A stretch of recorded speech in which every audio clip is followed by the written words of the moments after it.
This is Far From Home. I'm Scott Gurian.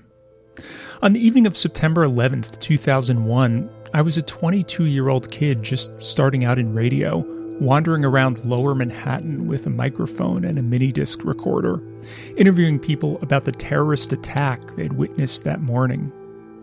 If you remember what it was like, terrorism at that time was not an occurrence that was familiar to most of us, and nothing like this had ever happened before. So there was this overwhelming sense of fear and dread. Everything was still so fresh and raw. It was just relentless. It was one thing after another, and it got worse and worse, and things are calm now, but there must be at least 20 stories of debris, and who knows what's underneath that. That's David Bill, who was a freelance journalist I met who'd grown up in this neighborhood and lived about 6 blocks away from where the towers had stood. It's bizarre to look at that skyline and not see those buildings there, and not see those lights and the flashing of the antenna on the World Trade Center. It's a terrible, terrible thing. It's a day that none of us will ever forget. And it looks like it's probably the beginning of World War III.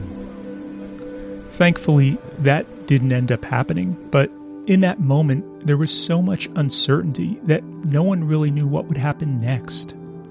In the days that followed, the cleanup began, along with the search for answers, and then came the response. President Bush and other political leaders quickly vowed revenge against the perpetrators of the attack. This is an enemy who preys on innocent and unsuspecting people, then runs for cover. But it won't be able to run for cover forever. This is an enemy that tries to hide, but it won't be able to hide forever. This is an enemy that thinks its harbors are safe, but they won't be safe forever. This battle will take time and resolve, but make no mistake about it, we will win. But not everyone found his words comforting. Around this time, a small but vocal group of people got together to speak out. They were the parents, spouses, siblings, and children of people who were killed in the World Trade Center and the Pentagon. And they said they didn't want the deaths of their loved ones to be used to justify military attacks that could harm innocent civilians on the other side of the world. They called themselves September 11th Families for Peaceful Tomorrows. And in late November of 2001, they took part in a walk for peace from the Pentagon to the World Trade Center site.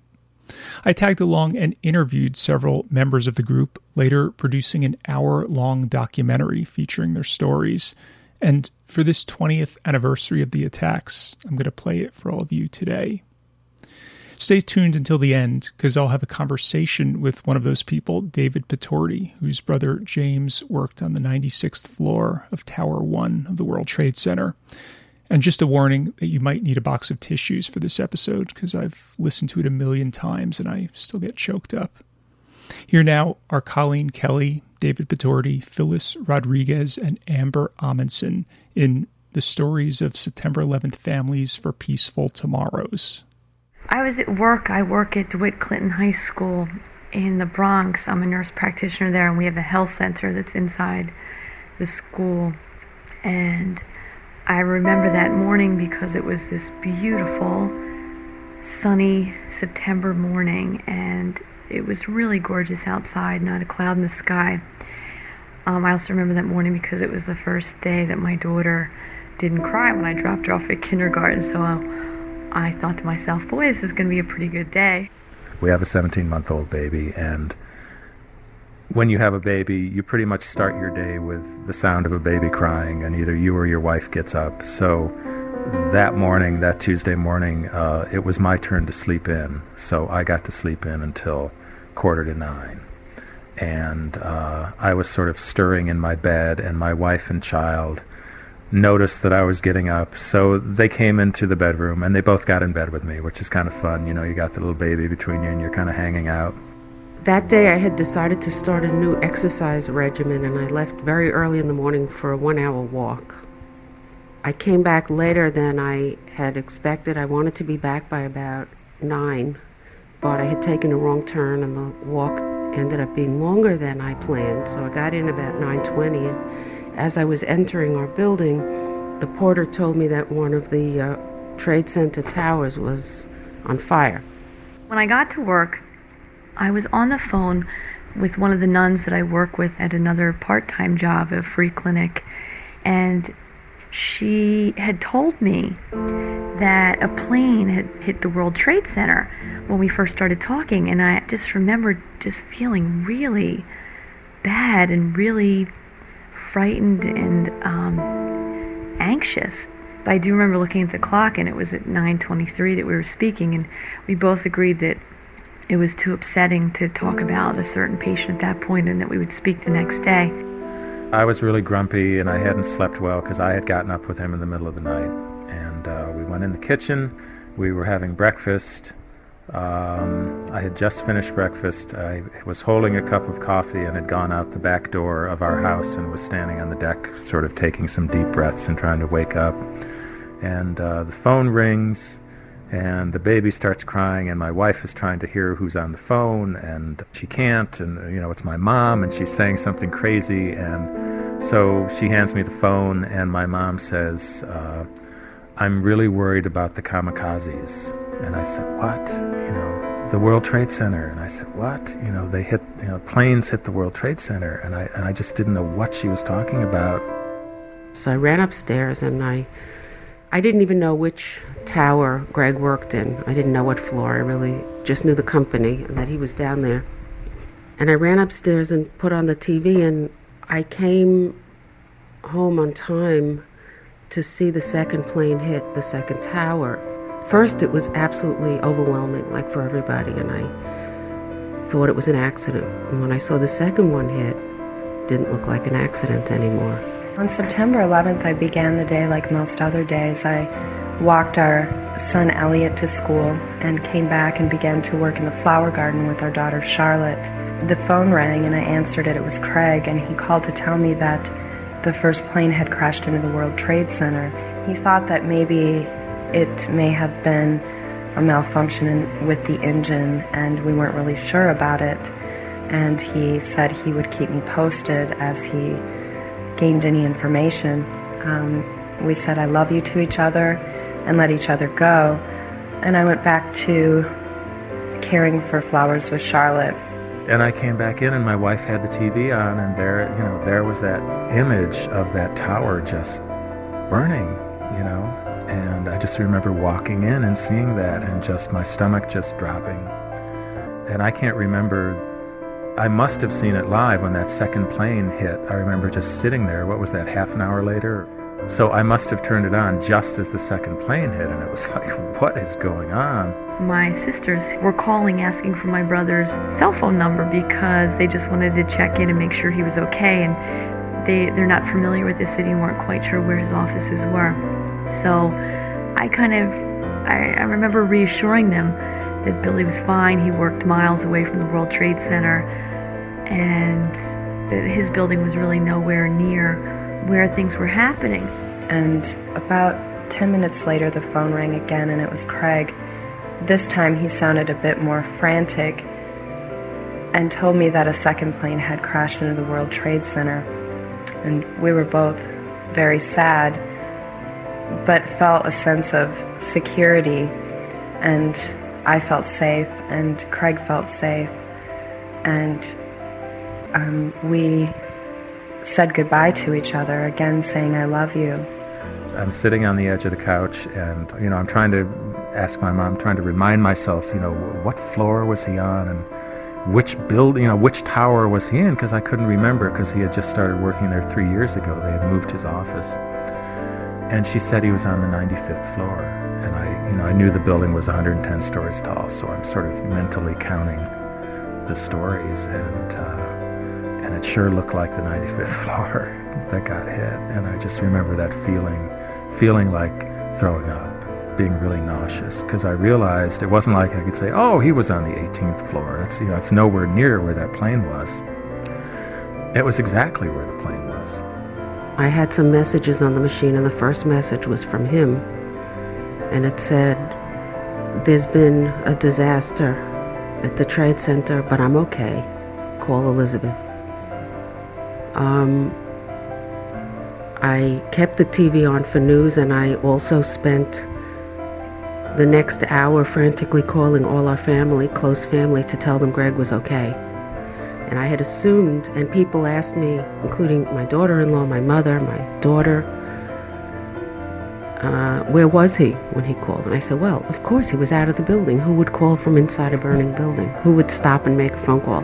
Because we didn't know what was going on. Then my sister called me about 11:20.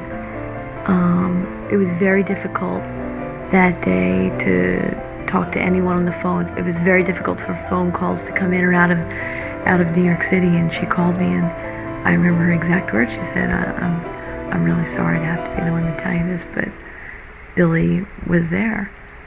And I just remember screaming, no, a lot, because I didn't want that to be true. I just stood there staring at that screen or sitting on the edge of the couch, and we hung the phone up because his wife, Nikki, down in Princeton, was frantic, and she was calling around, and we wanted to keep the phones clear. And the thing I do remember is when the first tower fell and that smoke started shooting horizontally out of the tower, and it looked like an explosion had gone off or something, and the thing just started coming down, and I just remember yelling out loud, like, what? I don't know what I said, but I just realized at that moment that I didn't know where my brother was, but if he was still in that building, there was no chance that he was going to get out. And it was that final when you saw that thing come down. And then when the second one came down, it was just, there's just nothing there. So it was a feeling of literal nausea, of just wanting to throw up. I felt compelled to go up into our home and turn on the TV. And at that time, I saw that the Pentagon had also been hit by an airplane. I immediately tried to call Craig and was unable to reach him. And then the next thing I remember is my coworkers just surrounding me and helping me through, helping me breathe. I really felt like I couldn't breathe. And they called my husband, and I just wanted to be home. I just wanted to be with my children and with my husband and be home. In my home here in the Bronx, just feeling that this would be a safe place, that whatever was happening in downtown Manhattan wouldn't reach up here. The day progressed with no news from Craig, and into the evening I still had not heard from him, and the next day again still not hearing from him. So about midnight that night of the 11th, a good friend of mine, John Kruger, offered to take the train with me down into New York City, and we did that. We couldn't get further on the trains in Grand Central Station, but it was very striking that the city was very quiet and still and calm. I think I realized later that my hope had been that there would be all this activity, that there would be ambulances and EMS workers and people being brought to emergency rooms at kind of, a real frantic pace. And what became very clear very quickly through each hospital that we did visit was that there were no survivors, that there was personnel waiting outside in the triage areas of each hospital that we visited, waiting for people, the injured, and there just were no people to treat. And I think on some level, I began to realize that evening that my brother was not alive. And although I wasn't ready to give up hope, that the chances were very, very slim. It's hard to remember, but in the immediate aftermath of this attack, there really was nothing coming out of Manhattan. I don't think anybody could call out, couldn't call in. So for like 3 days, we really had hope that he was alive. And we had friends checking hospitals, going door to door in hospitals, and his company was trying to get rosters of people that were at hospitals. And so we would just, go to bed with this sinking feeling every night that, maybe he's somewhere, he has a head injury, he can't say who he is, or they didn't identify him, or he got ferried over to New Jersey or whatever. My 31-year-old son, Greg, worked for Cantor Fitzgerald on the 103rd floor of the first tower, and the CEO of Cantor, Howard Lutnick, did something which really was wonderful, and I think other companies did it, and eventually the city did it too. He organized a family center at the Hotel Pierre, where families and friends could gather. And it was a tremendous support group, like a huge living room, where you could be with other people in the same position as you. And also, if you so much as wrinkled an eyebrow, someone would touch you and say, "Are you okay? Can I help you?" By Friday, we had driven up to Princeton to see Nikki, his wife, and then we drove up to Ithaca to see my folks. And I remember we were eating dinner and the doorbell rang. And, Mom got up, went to the front door, and there was nobody there, which was very odd. And then the phone rang. Nikki checked in and said, she talked to a couple people from his company, and one of them knew where he was sitting. She got the floor plan of the building, and somebody else was in a building nearby that had actually seen the first plane hit, and it took out 8 floors of the building, and one of the floors was his, and that there was just no way that he even survived that initial hit. By the time we knew about it, when we woke up, it was pretty much precisely when I was sitting in bed with my wife and child that morning. That's when he got hit. Our hopes were dashed on Wednesday night, the 12th, because the CEO of Cantor, Howard Lutnick, got his people and volunteers from other companies to put their business know-how to work and their research know-how to work. And they saved us the work of having to go to individual hospitals. They got all the survivors lists. They really combed through everything in the whole area, wherever anyone was taken for treatment. And also the morgues and stuff like that. And so they compiled all these lists, centralized. And he, on Wednesday, early evening, Wednesday the 12th, he took the microphone at the Hotel Pierre, and he announced that they feel they had done an exhaustive search, and that anyone who was not on a survivor list had not survived. We should assume had not survived. So Cantor lost 7/10 of its workforce because they were on the upper floors, the most prestigious floors. I herded my family, my mom and dad and my wife, into the living room, and I sat down and just told them, the conversation I just had. And my mother, it was like I had just hit her in the stomach with a baseball bat. She just bent over, and she just started it's this sound I have never heard before from her. It was just like coming from just really deep inside of her body, just sort of this husky kind of, I can't even duplicate it, just sort of a groan coming from really deep inside of her body, series of groans. And she just started saying his name. And she said, it hurts. And she said, I don't want any other family to have to feel the pain that I'm feeling right now. And she didn't qualify that. She didn't say, I don't want any other American family to feel that way. She didn't qualify it. And I've sort of taken that statement with me from my mom, that I don't want any other family to feel this pain either. My family, although we really disagree about my viewpoints on this, one thing that we can agree about is that we know how badly we feel about losing my brother. More than anyone, I want those who were behind this brought to justice and punished. Really, I feel people need to be punished for these horrific deeds. But I'm not sure bombing another country is the solution. It was almost instantly that I really accepted that Craig was not coming home, that I immediately had a concern for women in our country that would be dealing with what I'm dealing with and losing the father of their child. I then began to think about what is happening in Afghanistan, and I didn't want women there to be going through what I was going through because of what happened to Craig.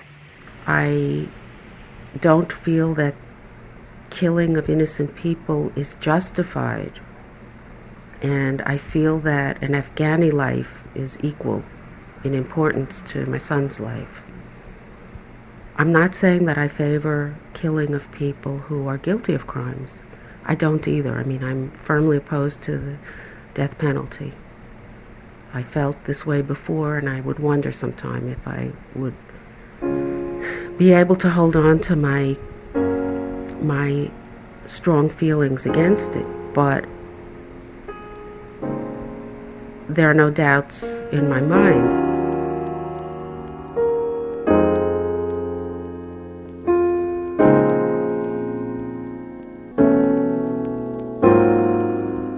Well, it's funny when your brother dies, it's like a movie. And when I went up to Ithaca, our hometown, shortly after his death, I was just walking around, and everywhere you turned, it was like a flashback. You know how a movie would just go into the sort of the sepia-toned image, and it was like, here's the street where he pushed my go-kart into our neighbor's flower bed. You know, and I haven't thought about that in, 30 years or 40 years. And here's the first time that I didn't have training wheels on my bicycle, and he was pushing me, and he let me go, and I didn't realize it, and I turned around and realized he wasn't holding me, and I fell over because I realized that he wasn't holding me. You know, those kind of old memories. And a lot of regrets. You know, he was 52, I'm 45. And it's sort of like the Beatles, you know, you're really close when you're young, and then you sort of all grow up and you go your separate ways. And we were geographically separated for a while. I was on the West Coast and he was in New York. And we sort of fell out of touch, and we weren't super close. And then I moved back to the East Coast and had a child, and we were really starting to get back in touch again, you know, the way the kids sort of give you an excuse to get back together and send each other presents and make phone calls and send pictures and stuff. So there's a lot of regret about that, the sense that we were all just kind of getting back together again, and then just as soon as it began to happen, it stopped. Billy was a really unique guy. He grew up with 4 sisters, so I guess that kind of made him the prince of the family growing up. But I think that gave him a real sensitive side. He was always the guy who, say there's a party or a gathering, Billy somehow would seek out whoever seemed to be a little uncomfortable in a room full of people, and would somehow connect with him because of his very varied interests, whether it was surfing or duck hunting or the business world or being a chef or bartender. He'd somehow make a connection with that person and help put them at ease. And time again, since my brother's death and at his memorial service and through letters my family has received, countless people have written stories about my brother in that way, how he helped them through some small, difficult time, whether it was just a singular event like a party or, you know, a guy from his homeroom in high school came up at the memorial service and just said how Bill came up to him his first day of school because he realized he was a new guy and it was junior year, and they became friends. It's interesting that almost right after he passed away, I started thinking about food, because we're Italians and we like to eat and we like to cook.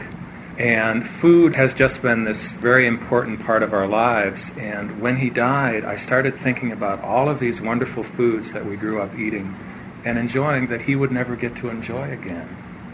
A year ago, almost at this time, Jim was down at my house. I live in North Carolina now. I used to live in New York. And my whole family was down there. My parents were there. And we were cooking this meal that we cook every Christmas. And it's a Sicilian Christmas Eve dinner. And it's fish-based. And it includes linguine with clam sauce and oysters that are breaded and fried, and shrimp cocktail, and polenta and bacala, which is this dried salt codfish, and tomato sauce with garlic, and you put it on polenta. And we make this every year. We've done it every year for as long as I can remember. And we eat it, and then a few hours later we go to church. And we go to midnight mass on Christmas Eve. And I just kept thinking about that meal and realizing that I didn't know that was the last time we'd be making it together, was last year. And here it is almost a year later, and look at how different the world is.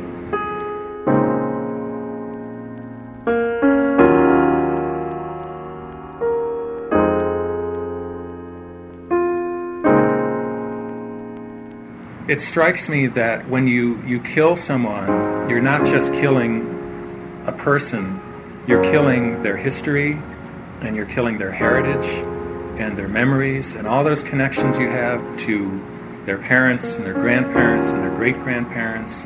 And you're also killing the connections that my brother would have had with my son, who's 17 months old. You know, my brother was his uncle for about a year and a half, and now he has one less uncle. So it's more than just killing a person. You're damaging something that's going to be damaged for many years and many generations. It's going to take place for a long, long time.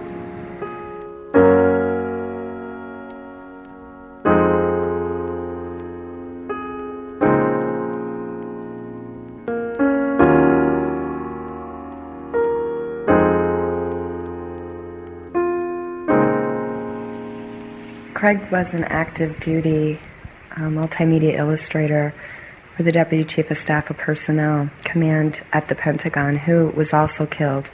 Craig had an idea about the military and how it could create a more peaceful global community. In fact, he drove to work every day with a Visualize World Peace bumper sticker on his car.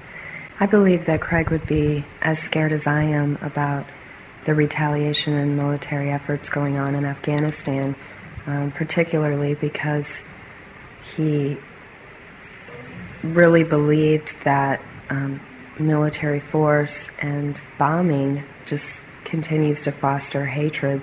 He believed first in exhausting all other ways of bringing justice before retaliation. I think Billy would probably be for the military action. Just knowing him and how he felt about other issues, I think he'd be very supportive of it. My own thoughts are quite different, and although my brother and I would probably disagree about the response of the United States, I'm certain that he would be supportive of me expressing my opinion and supportive of having a discussion about this. And I think that's probably what is the most troublesome to me in my country's response, is that I don't feel there was a lot of discussion about how we should respond. And I don't feel like there was any alternatives, really, any concrete or plausible alternatives presented to the people of the United States about other ways that this tragedy could be addressed. We've been in contact with a group called Murder Victims' Families for Reconciliation. It's an anti-death penalty group made up of families of murder victims. It also includes families of people who have been executed for capital crimes and families of people who are on death row. I guess now they're broadening to include us. And I really like their approach. They're people who understand this kind of loss. They have a book called Not in My Name, and that really sums up the way I feel. No more killing in my name. And it was difficult because as I started to speak out, I realized that there was a lot of opposition to the things that I was saying. And when I would say that I didn't want another woman anywhere in the world to feel that way, and I certainly wouldn't want to be part of that, people were really confused. So then I felt a need to clarify what I was saying and really be public with it. I felt really an urgency because almost immediately, I think October 9th, we began bombing.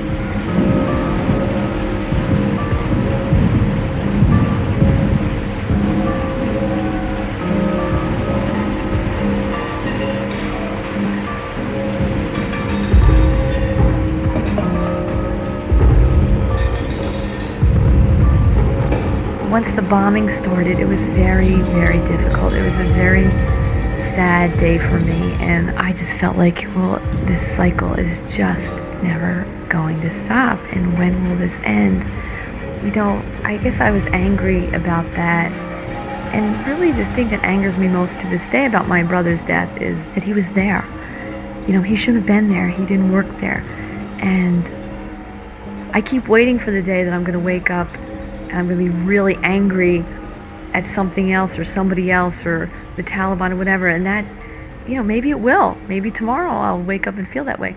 But today I don't feel that. I'm just angry that he was there, and I'm angry that this happened at all. On the October 11th National Memorial Service for the Pentagon victims, it was very clear to me that our leaders were not able to provide a memorial and a remembrance. It was about retaliation, and I could understand what they were saying. They thought they were comforting the families, that we will wipe them out. In fact, they said we will smoke them out of their holes.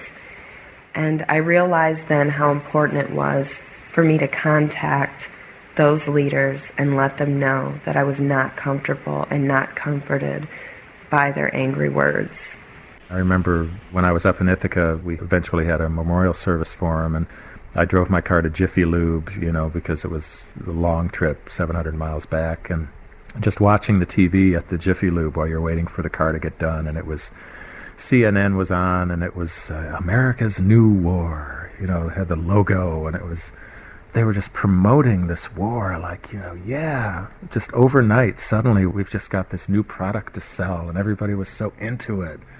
And I was very upset.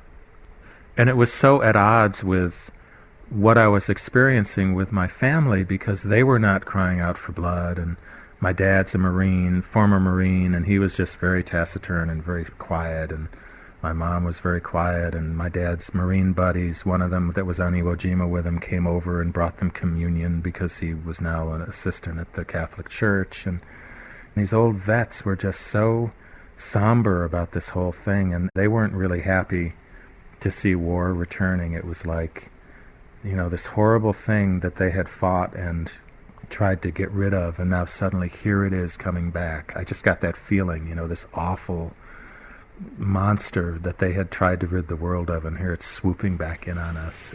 It just felt natural to me, and it was something I had to do, and I had to speak out.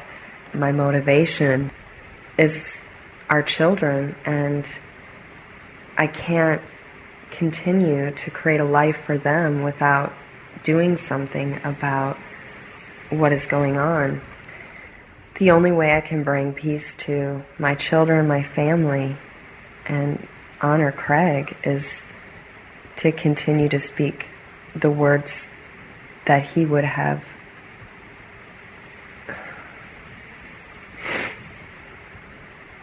I made a promise to him that I would continue for the rest of my life to speak out against war and retaliation. And it feels good to do that, and it's really the only thing I can do right now. And without doing that, I don't think I could even move forward at all. A friend of mine teaches at a high school. He teaches a theology class, and was speaking about the American response, the bombing in Afghanistan, and how he personally was against that and trying to talk to these high school students about that. And the kids were all saying to him, well, Mr. Carney, that's great for you to say, that's fine for you to say, but you didn't lose anybody in that, and you weren't personally affected. So my friend came to me and asked me how I felt about coming in to speak to his students. And that was really the first time I had spoken publicly about this. I work with high school students every day, so it felt like the best setting. I'm very comfortable with teenagers, and I love teenagers.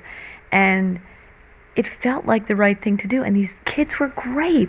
They all disagreed with me. I think out of 5 classes, I had 1 kid that even remotely agreed. But they were willing to listen, and they were interested in what I had to say, and they did see the uniqueness of where I was in all this, I guess, and wanted to hear about it. Having gone through this, having lost my brother, that's sort of like the worst thing that could possibly have happened, short of me dying, but then who would care? I wouldn't care.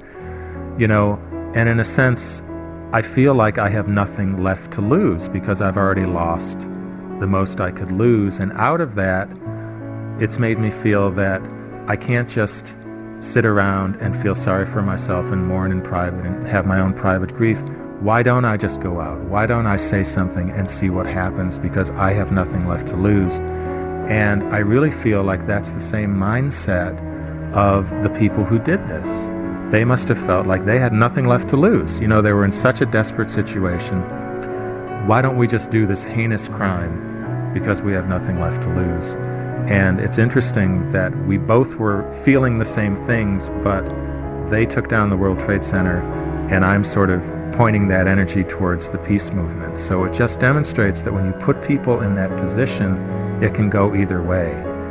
I feel like I'm putting my energy in a good direction, but I think it could just as easily go in a bad direction, and that's something to think about when we start dropping bombs indiscriminately all over the world. You know, something's going to come back, and we don't always know what it's going to be, or it may not be what we expect it to be.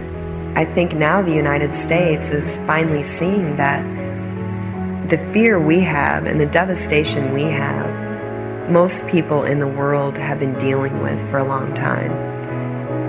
And we are now part of that. We're not excluded. I mean, I felt completely secure bringing children into this world and creating life with my husband and nurturing that and feeling safe because we were a country not under siege. And I think that has changed completely. We're now part of it.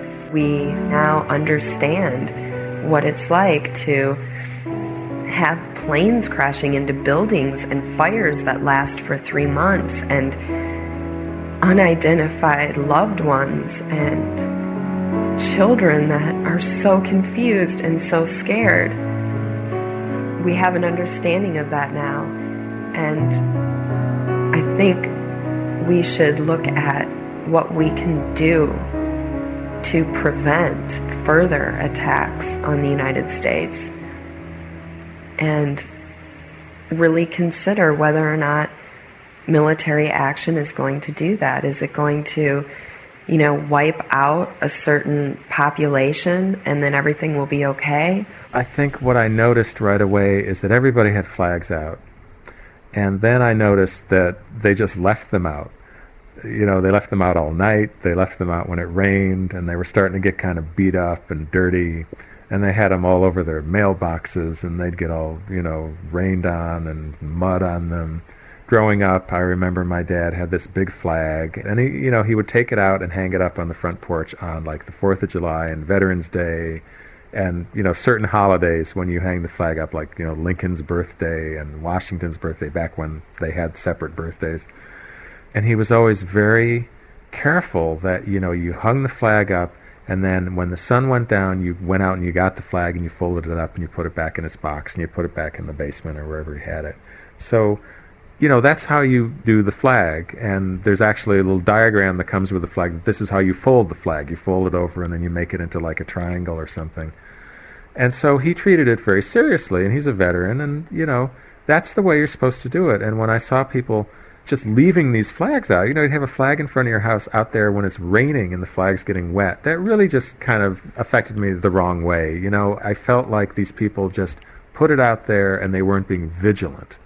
You just think that democracy is this thing you just sort of do. It's like, you hand somebody money that comes to the door and says, okay, here, just take this and go away. But democracy is not something where you just hang something up. It's something you have to be vigilant about, and you have to pay attention to it every moment. You don't just do it and leave it and come back, a month later and check on how it's going. Elliot is 5 and Charlotte will be 3 this January. They're trying to piece the world together and trying to figure out what the American flag means, because it was part of Craig's military burial, and there was a flag laid over his casket. And so for them, they are seeing the images in the flag, and that flag really represents their last physical moment with their father. Elliot, for example, waves flags in the air and says, "We want Daddy, we want Daddy." And he's really attached to the flag. And that's why the symbol is so important to me, because protesting this war and saying that you don't think it's a good idea does not mean that you don't look to that flag and feel love and feel security. And what the flag has always meant for me and now means for our children is something that's good, something that's their dad. They understand that their dad was a nonviolent person, and I want the flag to represent peace, civil liberties, freedom, all of the things that we've learned about that have gone into the very making of the symbol. And right now, I feel like it's not a representation of that, because we aren't embracing all of those qualities and those values that I feel are what it means to be an American.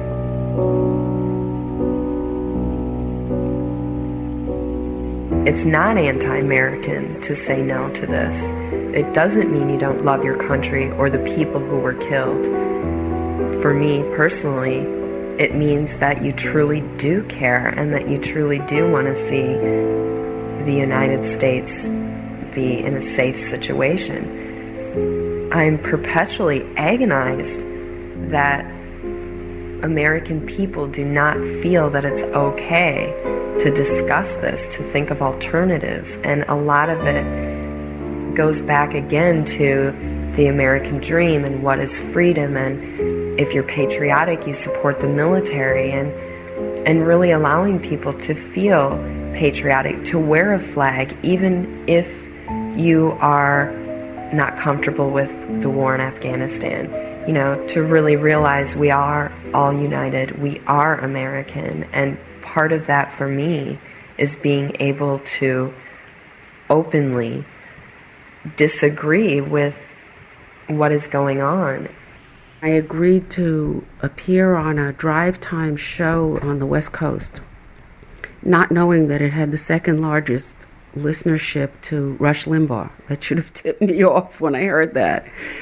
It had two hosts. And they started off very respectful, and they wanted to know about Greg, and they wanted to know how we learned and stuff like this.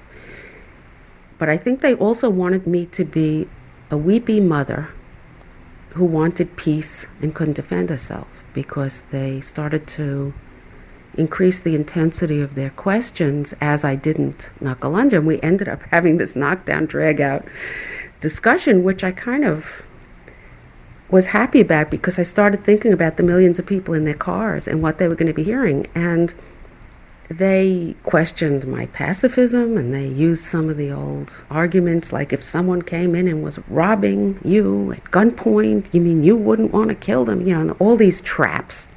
And they were talking about foreigners and about terrorists and this and that and the other.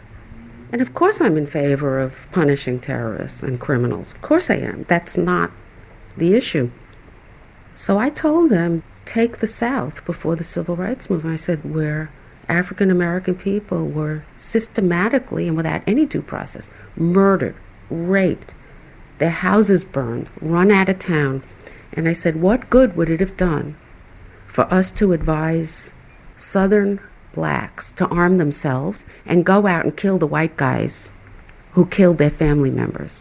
I said, what would that have accomplished? Or was Martin Luther King's approach better? Was it more productive in the long run? My brother Jim had his picture in the New York Times. They've been running pictures of all the victims. I don't know, however many thousands there are. And so every day they run maybe a dozen faces with a little paragraph about them. And I was thinking how different it would be if everybody who's died in a war, whether in Central America or in Iraq or in Afghanistan right now, if we could see all of their pictures and have a little paragraph about each one, because all of those people are somebody's father, somebody's mother, somebody's sister, brother, aunt, uncle. On the day that my brother's portrait was published, I guess one of the Times reporters had found an old camera, or one of the kids in the streets had an old camera, was just taking pictures of Afghani persons. So, you know, on one side of the paper you have Americans who had lost their lives on September 11th and a little bit about what their life and their living was all about. And on the back side of that paper were these portraits of Afghani people and what their lives have been for the past 20 and 30 years and what they've lived through. It was quite striking, you know, the difference between the two. There's no difference between them and us, you know. We say us versus them, but there is no us versus them. There's only us, and we're all us.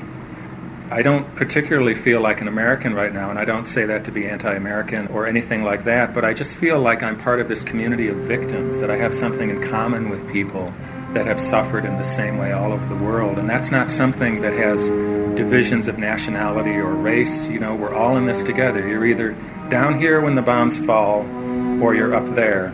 And it doesn't really matter if you're down here who's dropping the bombs, because you're still down here and you're still dying.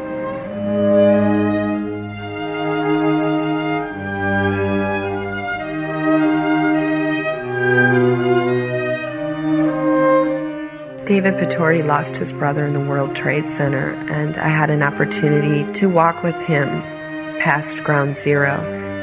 It was the first time he had been there since the September 11th attack.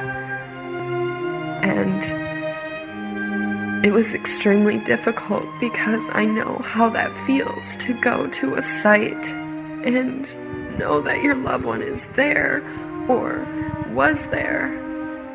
When I looked into his eyes, there was a connection there because I asked him how he was feeling, and he said,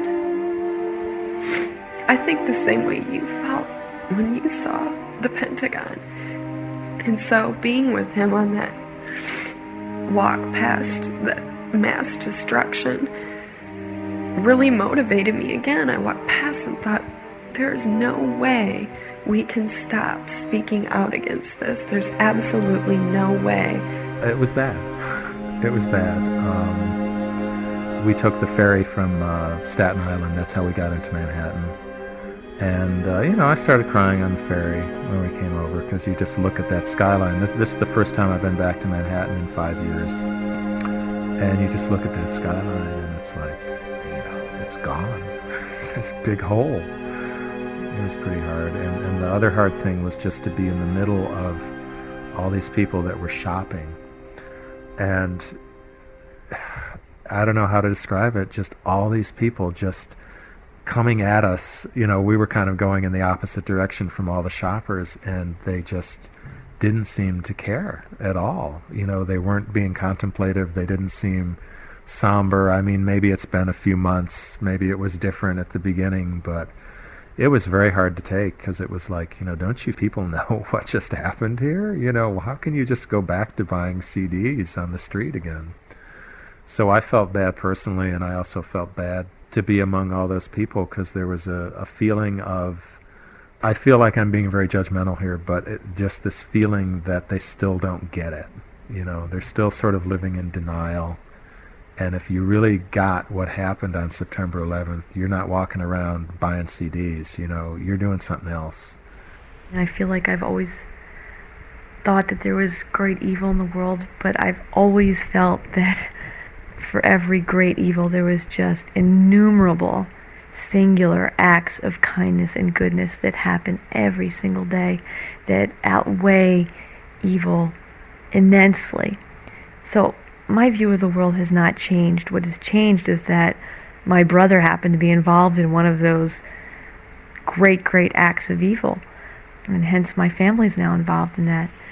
I will find ways to continue to speak out and say that I'm not comfortable with this, and include my children in that, so that they can be part of something that we're doing to remember their dad, because we were part of a military community, and we have a lot of friends that are in the military, and letting Charlotte and Elliot know that we do not want any more daddies to be gone. And I think that we sometimes dismiss children and think that they're not capable of understanding the concepts of peace and war.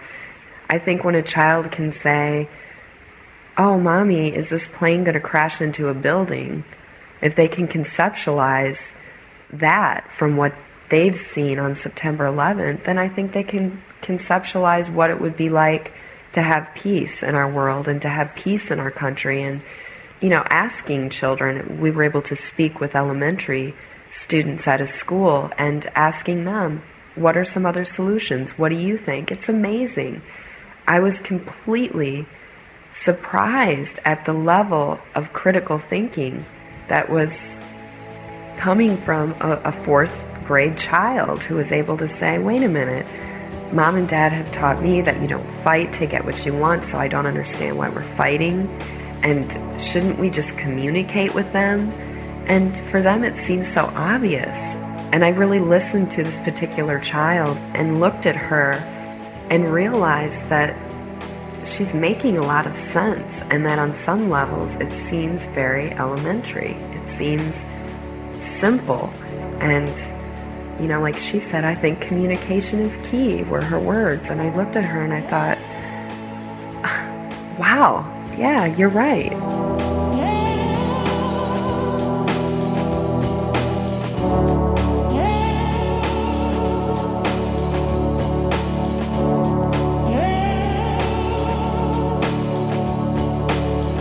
Margaret Mead, who was an anthropologist, said, "Never doubt that a small group of committed people can change the world. Indeed, it is the only thing that ever has." And when you think of September 11th, a small group of committed individuals changed the world. You know, a couple guys with knives got on airplanes and took down buildings, killed my brother, killed thousands of other people, and it was just a small group of people. And I think the challenge facing us in our community, our spiritual community, is can we, as a small group of people, change the world just the way they did, except change it to make the world better, perhaps change our country's foreign policy and bring people together instead of just going on to kill them. You know, I understand families of victims and just plain people on the street being angry and latching on to the patriotism and the call to arms and let's get them and all this. I can understand it because everyone's angry and frightened. And it's still very new. And it's very new for us as a nation.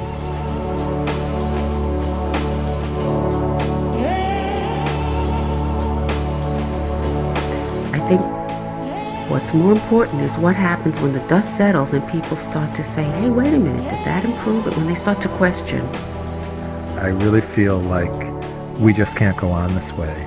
I feel like we're either going to get our act together or we're not going to be around anymore. I really do feel that very deeply. You know, I think, gee, how am I going to get along, you know, with this having happened in my life? And then there are other times when I think we may not even be here this Christmas, you know, or this New Year's. Who can say? You know, we're unleashing these forces in the world and anything can happen. Overnight, the world can change again. So I feel very calm because I realize that we either have to get our act together or there's not going to be any more world. And so I'm kind of thinking about my soul right now. I'm not worried about getting anthrax, and I'm not buying Cipro, and I'm not buying gas masks. I'm just trying to polish up my soul because the soul is the only thing you take with you when you die. And as Don Henley says, there's no hearses with luggage racks, you know. And so I don't really care what happens to my body or if the world blows up because I realize I really have to get my soul together.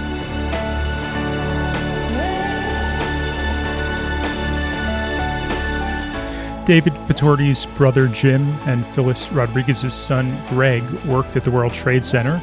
Amber Amundsen's husband Craig Scott Amundsen worked at the Pentagon, and Colleen Kelly's brother Billy was attending a morning business meeting at the World Trade Center's Windows on the World restaurant on September 11, 2001. David, Phyllis, Amber, and Colleen are members of the group September 11th Families for Peaceful Tomorrows. A few weeks ago, I called up David at his home in North Carolina to see how he's doing now, 20 years later. I began by asking him to elaborate on that last thing he said about focusing on his soul. Well, we have to go back in time to really remember how bizarre it all was. There were the anthrax mailings that were very frightening because nobody really knew what was going on. And I had a baby at the time. And there was this fear of, you know, we're speaking out publicly, so some, you know, wacko could send us something in the mail. What I said back in the time was that it wasn't that I was turning inward. It was the realization that I need to be kind to other people in the world rather than boxing myself in and protecting myself. When I was talking about my soul, I certainly still feel that way. You know, both of my parents have passed away since my brother's death. They lived to be very old. I'm very grateful for that. But you do get a sense, and I'm 20 years older now, and you do get a sense that this doesn't go on forever. You know, you do get old and you pass away. And what's really important is that you just take care of each other and that you're good to people while you're here, because you're not here for very long. And the sense that you've got to build something and guard it and defend it, I think it's a little wrong-headed. I think we just have to live in the moment and be kind to each other and recognize our solidarity, that I can't be safe in this world unless people on the other side of the world, just like me, are also safe. And when you have that kind of solidarity with other people, everything just opens up and you're not afraid anymore because you recognize that everybody's just like you. David, when I interviewed you just a few months after the attacks, this experience of losing your brother was still so fresh and so raw. So now that you've had some perspective 2 decades later, have you gained any new insights, or do you view the events of that day any differently? When you lose a member of your family like that, particularly a brother, I guess the saying is, if you lose a parent, you lose your past, and if you lose a child, you lose your future.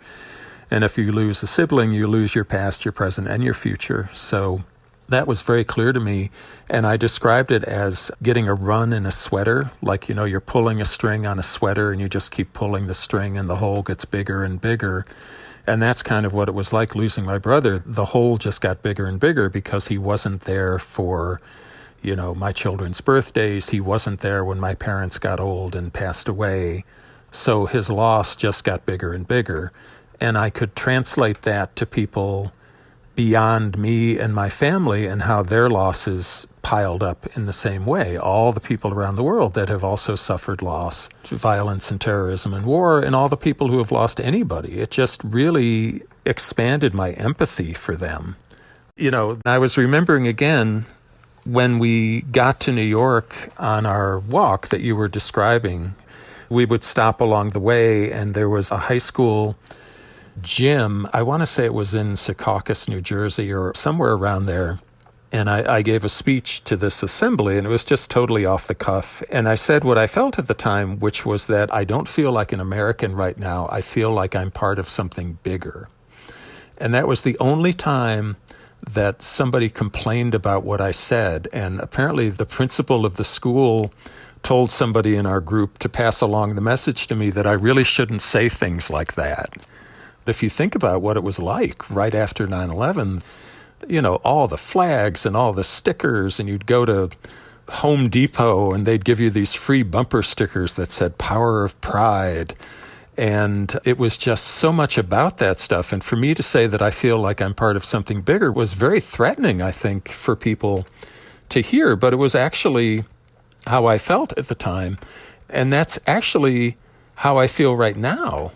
20 years later, I feel much more connected to people around the world in many ways than I do to people in my own country. I feel like I have something in common with those people much more than with my people. And of course, they're all my people.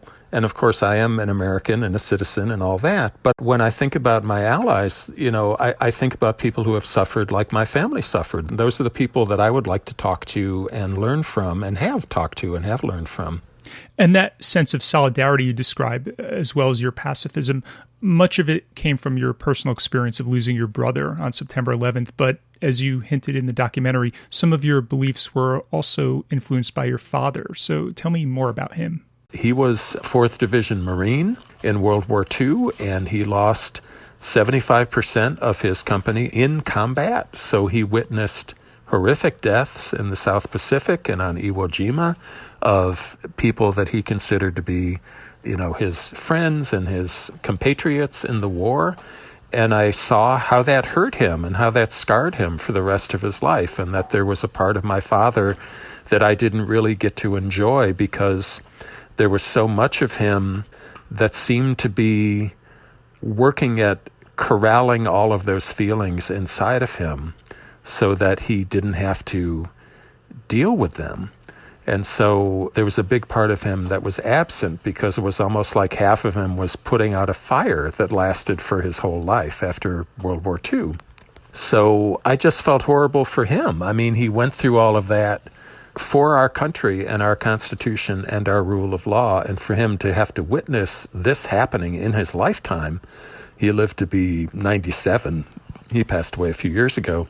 But for him to have to see this come back around and all this pain and misery must have been just horrible to him in a way that I can't even imagine. And of course, that generation, they didn't really talk about stuff, so I couldn't have these conversations with him. But he gave each of us 3 boys. I had 2 brothers. After World War II, he was given these green canvas-covered books with a 4th Division Marine logo on the front, and it basically told the story of the campaigns that he was in World War II. And of course, they were very much from our perspective, and they didn't show any death of Americans, but they did show the carnage we did to the other side.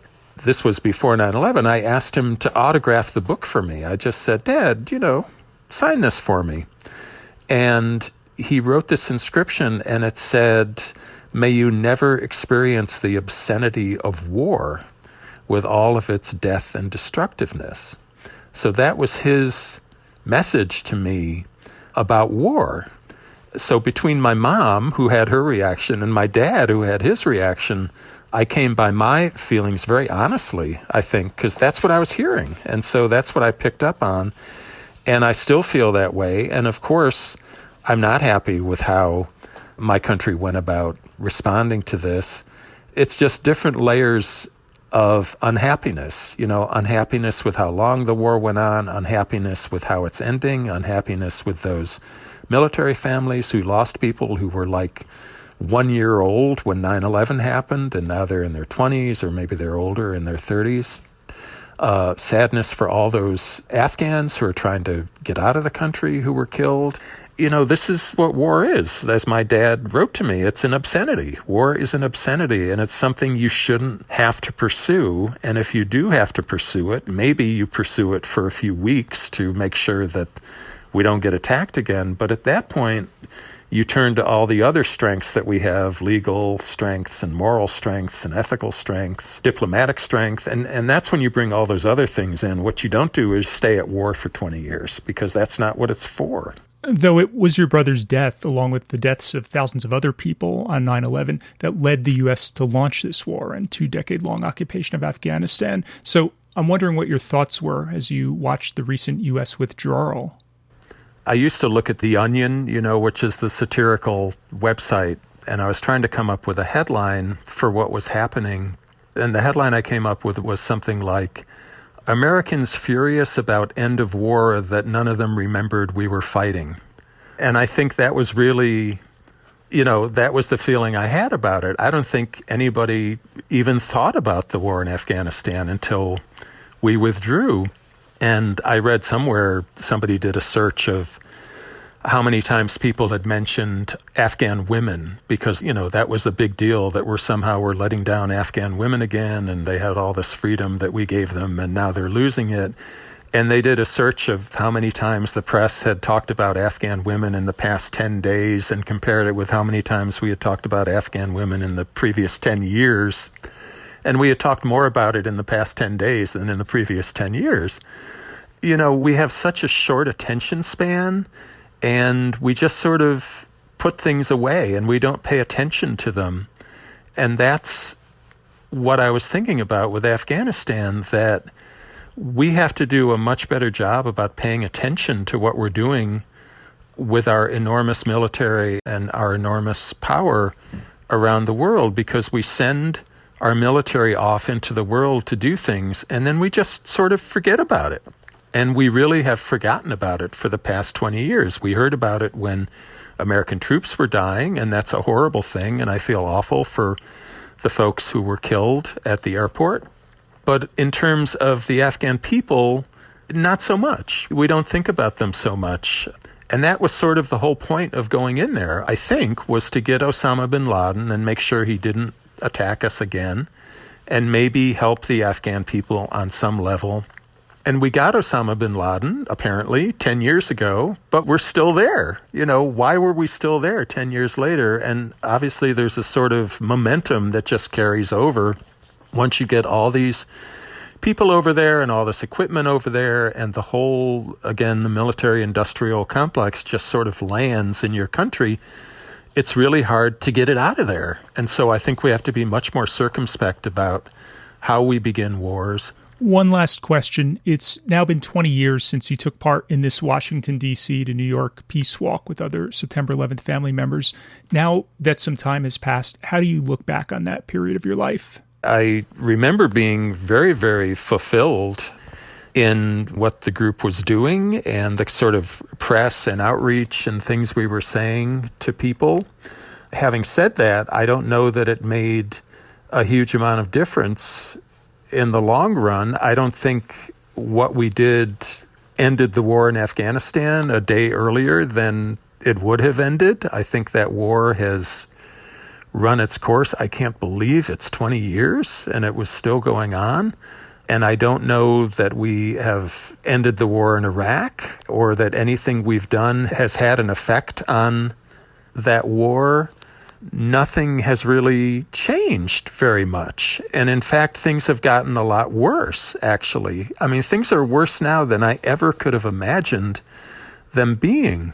And that's not to take away from anything that I've done or the group has done and the good work the group is still doing and the statements we're doing.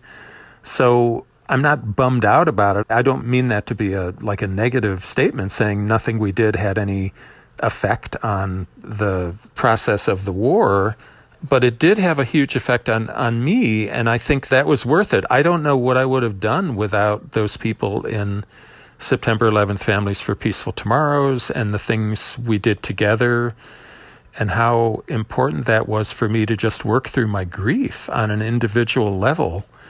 And I still remember having retreats together and being with these people who understood what I had gone through like nobody else did because they had gone through the exact same thing. And I was thinking the other day, at the end of our retreats, we used to do this thing where we would get in a circle and we would hold hands. And I guess this was based on what people did during the wars in Central America.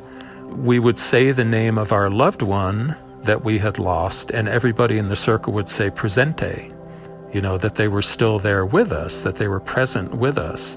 And we would go around and we would say, our son's name, our brother's name, our daughter's name, whatever, and the group would say presente. And that was really powerful. And I remember that now as I sort of think back to what we did at the beginning. That was just indescribably helpful to me on a personal level to get through that grief. And I don't know how I would have navigated that without the group and without the things that we did. David Patourdi has just co-edited an anthology of poetry from over 100 poets who've written about September 11th. It's called Crossing the Rift, North Carolina Poets on 9/11 and Its Aftermath. And if you want to find out more, I've linked to it in the show notes.